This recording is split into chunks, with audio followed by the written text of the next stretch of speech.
Bon, à la base, je voulais me déguiser en Aquaman, hein. Oui, Maserati, trident, hein. J'ai juste cet accessoire qui est cool, un trident à salade. Voilà. Cet épisode sera donc placé sous le signe de l'indulgence et de l'imagination. Allez, on recommence.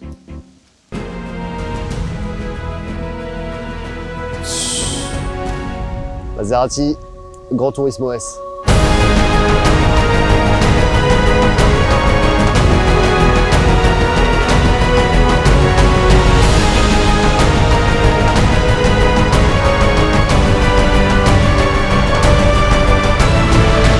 Une GT à l'italienne avec un moteur de Ferrari. Et pourquoi c'est si élégant? Eh bien tout simplement parce que c'est signé Pininfarina.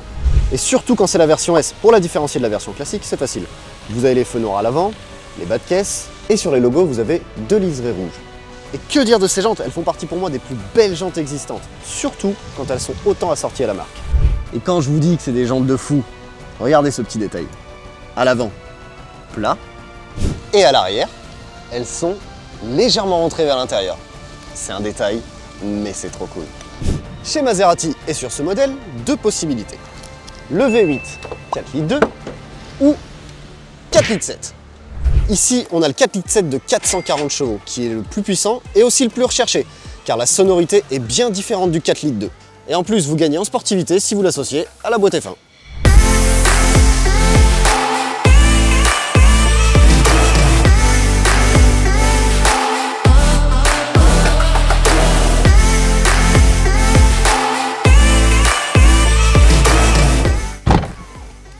Alors, autant j'adore l'extérieur, mais l'intérieur... Alors quand je vous dis ça, c'est vraiment un ressenti perso. La voiture, elle est de 2009, et pourtant quand on rentre dedans, je trouve que les matériaux, ils n'ont pas super bien tenu dans le temps, et surtout cette console centrale, on dirait qu'elle date de 2005. Après, il y a quand même plusieurs détails assez cool. Les compteurs à fond bleu subliment cette planche de bord, les palettes avec marqué Down et Up, qui sont bien grandes et bien accessibles, l'horloge, je valide tellement, et pour finir, gros point positif sur cet intérieur, c'est des vraies places à l'arrière. Regarde, je touche même pas, je suis calé comme dans mon divan, au calme. Pour le moteur, 2 versions, et pour la boîte, même chose. Vous avez la boîte automatique ZF et vous avez la boîte robotisée F1 qu'on peut retrouver sur les Ferrari. À titre informatif, la F1 est dispo seulement sur la version 4 litres 7. Petite astuce pour savoir si la voiture est équipée d'une boîte F1, ça se passe à l'arrière. S'il n'y a pas de boîte F1, c'est une double sortie d'échappement. Et s'il y a une boîte F1, ce sont des sorties ovales.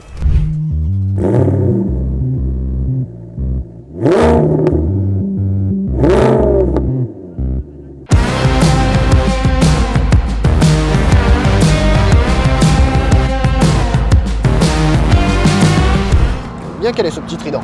Bon, on est chez Maserati, donc en partie chez Ferrari. Du coup, V8, Atmo.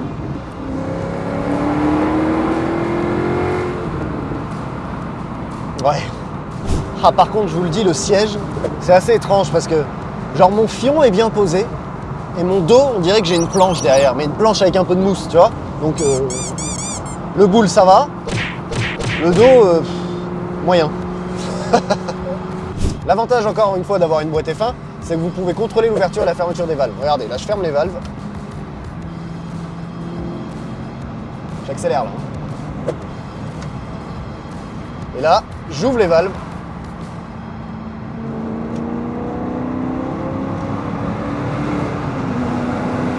On entend quand même la différence. Et si vous avez une boîte ZF, l'ouverture des valves n'est pas contrôlable, donc elle s'ouvre à partir de 3000 tours. C'est pour ça qu'il y a des gens qui changent la ligne pour avoir les valves tout le temps ouvertes. Ouais. Tu sens que la direction, elle est assez souple. Par contre, dès que tu commences à augmenter l'allure et que tu essayes de gérer un peu tes virages, tu sens qu'il y a 1880 kg à traîner. C'est donc une GT avec un moteur de Ferrari, mais il ne faut pas s'attendre au comportement d'une Ferrari.